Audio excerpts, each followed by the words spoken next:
आज अपन API testing using Postman tool लेने वाले हैं। ठीक है। सबसे पहले एपीआई का फुल फॉर्म क्या है? Application programming interface. ये डिटेल में अपन पढ़ेंगे आज। सो बट उससे पहले अपने को जानना जरूरी है what is client and what is server. Client क्या है? एक स्मॉल मशीन होती है, मतलब हमारा कंप्यूटर जो है उसे हम क्लाइंट बोल सकते हैं। मतलब सपोज मेरे को अगर कोई रिक्वेस्ट डालनी हो, सपोज मेरे को जीमेल पे जाना है, तो मैं यहाँ पे www.gmail.com डालूंगा। ये जो हो गया वो मैं अपने मशीन पे डाल रहा हूँ। ठीक है। तो ये हो गया मेरा क्लाइंट जिससे अपन कुछ रिक्वेस्ट सेंड करते हैं। ठीक है।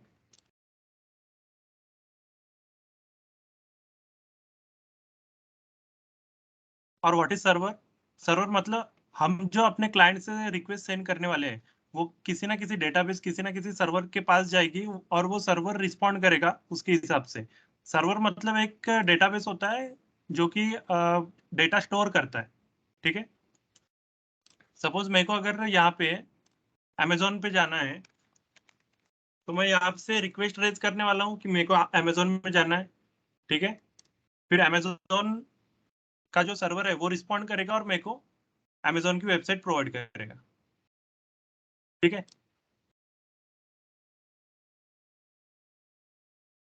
तो क्लाइंट सर्वर आर्किटेक्चर क्या होता है? There are three types of client server architecture. First है one tier architecture, two tier architecture और three tier architecture. One tier architecture में क्या होता है? सिर्फ क्लाइंट कंप्यूटर होता है अवेलेबल। मतलब सपोज ये मेरा क्लाइंट कंप्यूटर है। ठीक है। और इसमें ये जो एप्लीकेशन है जिसमें कुछ ना कुछ एप्लीकेशन इंस्टॉल होते हैं। सपोज मेरा ये एप्लीकेशन है पाइचाम, जिसमें इंस्टॉल है। मैं इसमें क्या कर रहा हूँ? कुछ प्रोग्रामिंग करूंगा और सेव करके जस्ट रख दूंगा। ठीक है। इसमें क्या होता है? Just only client computers available होते हैं। टू टियर आर्किटेक्चर में क्या होता है? क्लाइंट क्लाइंट कंप्यूटर के साथ डेटाबेस भी अवेलेबल होता है। मतलब सपोज मेरे को अगर एक फॉर्म फिल करना है, ठीक है, मैं ये वहां पे मेरा नाम सरनेम फिल करके सेंड कर दूंगा। वो जो मैंने नाम दिया, वो नाम मेरा डेटाबेस में स्टोर हो रहा है। ठीक है। वो जो डेटाबेस में स्टोर हो रहा है, ये ओनली दो लेयर में हो रहा है, क्लाइंट कंप्यूटर और डेटाबेस। और थ्री थ्री टियर आर्किटेक्चर में क्या होता है? क्लाइंट कंप्यूटर होता है, डेटाबेस तो होता ही है, उसके साथ साथ सर्वर भी होता है, मतलब बिजनेस लॉजिक भी अवेलेबल होता है। जो भी अपने recent total complete API available है, वो थ्री टियर आर्किटेक्चर पे चलते हैं। इसका डिटेल वर्जन ये देखो यहाँ पे, क्लाइंट सर्वर आर्किटेक्चर लेयर। उसमें तीन लेयर अवेलेबल होती है। फर्स्ट क्लाइंट कंप्यूटर होता है। क्लाइंट कंप्यूटर मतलब प्रेजेंटेशन लेयर अवेलेबल होती है। दूसरा बिजनेस लॉजिक होता है। और थर्ड डेटाबेस लेयर होता है। मतलब प्रेजेंटेशन लेयर में जो भी जीयूआई अपने को दिखता है, जो HTML CSS या फिर जावास्क्रिप्ट में लिखा हुआ होता है, ठीक है, वो हुआ प्रेजेंटेशन लेयर। और यूजर को यही प्रेजेंटेशन लेयर मतलब एक्सेस कर सकते हैं अपन। एप्लीकेशन लेयर में कोडिंग पार्ट होता है, बिजनेस लॉजिक होता है, जो कि पाइथन, C++, जावा, C# किसी भी लैंग्वेज में लिख सकते हैं अपन। ठीक है। और डेटा लेयर में होता है डेटाबेस कंप्लीट। ये हो गया थ्री लेयर्स। तो इससे अपन एपीआई कैसे पढ़ेंगे? What is API then? अपन ने तीन लेयर तो पढ़ ली पूरी टोटल, कि प्रेजेंटेशन लेयर होती है, एप्लीकेशन लेयर होती है और डेटा लेयर होती है, डेटाबेस होता है। तो इसमें ये जो हो गई, ये प्रेजेंटेशन लेयर हो गई। ठीक है। ये पूरा प्रेजेंटेशन लेयर अवेलेबल है। और यही अपन प्रेजेंटेशन लेयर एक्सेसिबल होती है। हम लोगों को यूआई मतलब बिजनेस लॉजिक और डेटाबेस दिखता नहीं है और हम उसे एक्सेस भी नहीं कर सकते। ठीक है। तो एपीआई क्या होती है?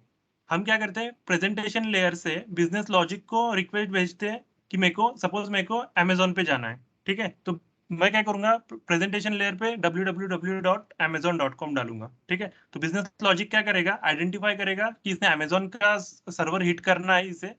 वो डेटाबेस को रिक्वेस्ट भेजेगा सर्वर को। सर्वर रिस्पॉन्ड करेगा बिजनेस लॉजिक को और बिजनेस लॉजिक रिस्पॉन्ड करेगा प्रेजेंटेशन लेयर को। ठीक है। यही इसे कहते हैं यूआई, मतलब यूजर इंटरफेस। और जब भी ये रिस्पॉन्स अपने को यहाँ पे आता है, सपोज अमेजोन मैंने रिक्वेस्ट हिट की, रिस्पॉन्स मेरे को आ गया सर्वर की तरफ से। ठीक है। ये रिस्पॉन्स आता है, एक मिनट, हाँ, सोर्स कोड के फॉर्मेट में आता है। और ये जो इसका जो सोर्स कोड है वो इंटरप्रेटेड करता है ब्राउजर अपना। ठीक है। तो सपोज हम क्या करेंगे? अगर मेरे को टेस्टिंग अगर मैं ये प्रेजेंटेशन लेयर पे परफॉर्म करूँ तो मैं इसे कह सकता हूँ GUI टेस्टिंग, जो कि हम सेलेनियम मैनुअल टेस्टिंग के थ्रू कर सकते हैं। प्रेजेंटेशन लेयर पे जो भी टेस्टिंग होती है उससे कहते हैं GUI टेस्टिंग। उसमें हम मैनुअल टेस्टिंग, सेलेनियम से ऑटोमेशन टेस्टिंग परफॉर्म कर सकते हैं। सपोज मैंने ये पार्ट ही हटा दिया तो प्रेजेंटेशन लेयर मेरे को चाहिए नहीं। मैं क्या करूंगा, डायरेक्टली बिजनेस लॉजिक को इनपुट दूंगा, प्रेजेंटेशन लेयर से नहीं दूंगा, डायरेक्टली बिजनेस लॉजिक को इनपुट दूंगा। बिजनेस लॉजिक क्या करेगा, सर्वर से कांटेक्ट करेगा कि इसने ये रिक्वेस्ट दी है, और वो रिस्पॉन्स बिजनेस लॉजिक मेरे को आउटपुट करके देगा। प्रेजेंटेशन लेयर मैंने हटा दी और यहाँ से ही इनपुट दिया और यहाँ से ही आउटपुट लिया। अगर मैं इस लेयर पे मतलब बिजनेस लॉजिक सेक्शन पे ही इनपुट लेता हूँ, आउटपुट लेता हूँ और वो टेस्ट करता हूँ, तो मैं इसे कह सकता हूँ एपीआई टेस्टिंग। मतलब हम एपीआई टेस्टिंग में क्या करते हैं, बिजनेस लॉजिक जो सेक्शन है उस पे टेस्टिंग परफॉर्म करते हैं। ठीक है। देन सेकंड पार्ट है व्हाट इज वेब सर्विसेज। एक माइन्यूट डिफरेंस है एपीआई और वेब सर्विस में। एपीआई तो तुम लोगों को पता चल गया अभी कि अगर हम बिजनेस लॉजिक सेक्शन पे ही टेस्टिंग परफॉर्म करते हैं तो उसे हम एपीआई कह सकते हैं, application programming interface. But web service क्या है, अगर मैं ये वाली एपीआई अगर इंटरनेट पे डाल दूं और वहां से उसे एक्सेस करूं तो मैं उसे बोलूंगा वेब सर्विस। ठीक है। तो हम कह सकते हैं कि all web services are APIs, but not all the APIs are web services. कैसे कह सकते हैं, सपोज ये ए नाम की एक मेरी एपीआई है और ये बी नाम की मेरी एक एपीआई है। सपोज ये एपीआई है और ये मैंने नेट पे नहीं डाली, ठीक है, तो ये वेब सर्विस नहीं बनी अब तक, ये एपीआई ही है। और ये सेकंड वाली मैंने अब इंटरनेट पे डाल दी, ये हो गया वेब सर्विस। ठीक है। तो ये जो ए वाली वेब एपीआई है इसे हम एपीआई कह सकते हैं और इसे भी एपीआई कह सकते हैं, बट इसे हम वेब सर्विस नहीं कह सकते क्योंकि ये अभी तक मैंने इंटरनेट पे नहीं डाली। और इसे मैं कह सकता हूँ एपीआई भी कह सकता हूँ और वेब सर्विस भी कह सकता हूँ क्योंकि मैंने इसे अब तक इंटरनेट में डाल दिया है। ठीक है। ऐसे तो वेब सर्विसेज के टाइप्स कौन कौन से, सोप वेब सर्विसेज और सेकंड है रेस्टफुल वेब सर्विसेज। सोप का मतलब है सिंपल ऑब्जेक्ट एक्सेस प्रोटोकॉल और रेस्टफुल का मतलब है रिप्रेजेंटेशनल स्टेट ट्रांसफर। ये जो सोप वेब सर्विसेज है ये बहुत ओल्ड टेक्नोलॉजी है। ठीक है। पहले की कंपनियां यूज करती थी, अभी भी कोई एक आध दूसरी कंपनी यूज करती होगी, बट इसमें प्रॉब्लम क्या है, ये ओनली सपोर्ट करता है एक्सएमएल फॉर्मेट। ठीक है, जो कि वेरी कॉम्प्लेक्स है अंडरस्टैंडिंग के मामले में। ठीक है। एंड ये ओनली सपोर्ट करता है पोस्ट रिक्वेस्ट। ठीक है। बट इसका जो एडवांस वर्जन आया है रेस्टफुल वेब सर्विसेज, वो ऑल फॉर्मेट सपोर्ट करता है, जेसन फॉर्मेट भी सपोर्ट करता है, एक्सएमएल भी, टेक्स्ट फॉर्मेट भी, और भी कई फॉर्मेट सपोर्ट करता है। ठीक है। और ये जो gate post put delete request है ये सारी की सारी ये सपोर्ट करता है, नॉट ओनली पोस्ट रिक्वेस्ट। ठीक है। तो हम अभी पढ़ेंगे what is get post put delete request. Gate request क्या होती है, सपोज हमें कुछ डेटा देखना है, रिट्रीव करना है डेटाबेस से और सिलेक्ट करना है, तो हम यूज करेंगे गेट रिक्वेस्ट। ये एचटीटीपी रिक्वेस्ट होती है। ठीक है। गेट रिक्वेस्ट यूज करेंगे। जैसे कर्ड ऑपरेशन है अपना, वैसे ही same get post put delete. Post request में अपन कुछ डेटा अगर हमने हमें इंसर्ट करना है तो हम पोस्ट रिक्वेस्ट यूज करेंगे। गेट रिक्वेस्ट के लिए हमें कोई भी रिक्वेस्ट बॉडी या फिर रिक्वेस्ट पेलोड की जरूरत नहीं होती है। सिर्फ पोस्ट रिक्वेस्ट और पुट रिक्वेस्ट के लिए रिक्वेस्ट बॉडी और रिक्वेस्ट पेलोड का जरूरत होता है। अगर कुछ डेटा अपडेट करना है तो हम पुट रिक्वेस्ट यूज करेंगे और डिलीट करना है तो डिलीट रिक्वेस्ट यूज करेंगे। बट उसके पहले जो भी यूआरएल होती है, यूआरआई, ये जो होता है ये हमें डेवलपर देता है और पूरा डिटेल हमें डेवलपर ही देता है। बट उसके पहले ये यूआरएल यूआरआई जो है हमें अंडरस्टैंड करना पड़ेगा। यूआरएल क्या है, यूनिफॉर्म रिसोर्स लोकेटर, और यूआरआई क्या है, यूनिफॉर्म रिसोर्स आइडेंटिफायर। ये जो पार्ट है https reqres.in, ये एक यूआरएल हो गई। ठीक है। और स्लैश एपीआई अगर हमने कर दिया तो इसे भी हम यूआरएल बोल सकते हैं, और अगर स्लैश यूजर्स भी कर दिया तो हम इसे यूआरएल बोल सकते हैं। बट अगर मैं ये कंप्लीट है क्वेश्चन मार्क के बाद में जो क्वेरी पैरामीटर्स अवेलेबल है, पेज इज इक्वल टू 2, अगर मैं इसे टोटल यूआरएल नहीं बोल सकता, इसे मुझे यूआरआई बोलना पड़ेगा। ठीक है। तो reqres.in ये जो है ये हो गया डोमेन। स्लैश ये डोमेन के बाद का जो भी होता है क्वेश्चन मार्क का पहले तक का वो होता है पाथ पैरामीटर, और क्वेश्चन मार्क के आफ्टर क्वेश्चन मार्क पेज जो भी होगा वो होगा फिल्टर से, या फिर क्वेरी पैरामीटर बोल सकते हैं अपन उससे। और जो क्वेरी पैरामीटर है वो हम ऑलवेज डिवाइड करते हैं क्वेश्चन मार्क से। अगर जहां कहीं भी अपन को क्वेश्चन मार्क दिखे समझ जाओ उसके बाद का जो भी है वो क्वेरी पैरामीटर है। ठीक है, तो हम यहाँ पे एक्चुअल प्रैक्टिस करने वाले हैं गेट रिक्वेस्ट पोस्ट रिक्वेस्ट के टू टाइप्स, पुट रिक्वेस्ट और डिलीट रिक्वेस्ट। बट उसके पहले पोस्टमैन डाउनलोड करना है। यहाँ पे पोस्टमैन डाउनलोड लिख दो। ठीक है, जस्ट डाउनलोड पोस्टमैन की फर्स्ट लिंक पे जाओ,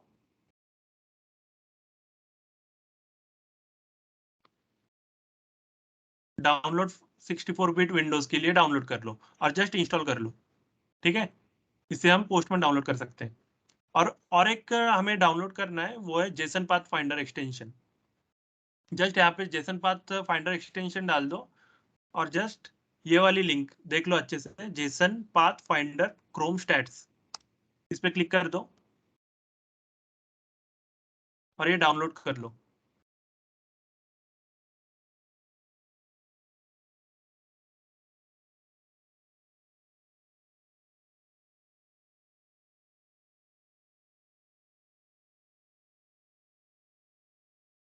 ठीक है, ये डाउनलोड हो रही है।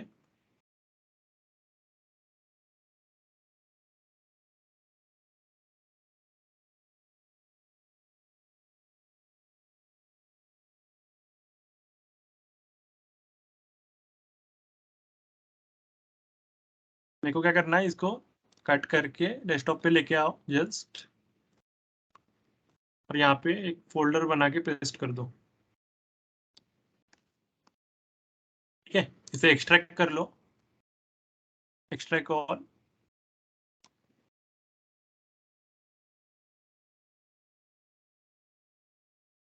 ठीक है, और उसके बाद यहाँ पे क्लिक करना है एक्सटेंशन में, मैनेज एक्सटेंशंस पे क्लिक करो। यहाँ पे डेवलपर मोड ऑन कर दो। ठीक है, लोड अनपैक पे क्लिक करना है। और कहाँ पे था मेरा फाइल, न्यू फोल्डर 2 में, जस्ट यहाँ पे क्लिक करना है और सिलेक्ट फोल्डर करना है। ठीक है, एक्सटेंशन लोडेड, जो कि मैंने पहले से करके रखी है। यहाँ पे ऐसा आ जाएगा जेसन पाथ फाइंडर। ठीक है, और ध्यान रखो ये जो फाइल तुमने फोल्डर 2 में एक्सट्रैक्ट की है ना, ये डिलीट मत करना हो, नहीं तो वो चला जाएगा। ठीक है, मेरे पास ऑलरेडी दूसरे पाथ पे अवेलेबल है तो मैंने डिलीट कर दी। ठीक है, तो यहाँ पे जस्ट कर यहाँ पे आ जाओ और जेसन पाथ फाइंडर को, ये जो जेसन पाथ फाइंडर इसको पिन कर दो, ये बाहर निकल के आ जाएगा। ये है मेरा जेसन पाथ फाइंडर, ये ऐसा ओपन होगा। ठीक है, इसका यूज लगेगा हमें।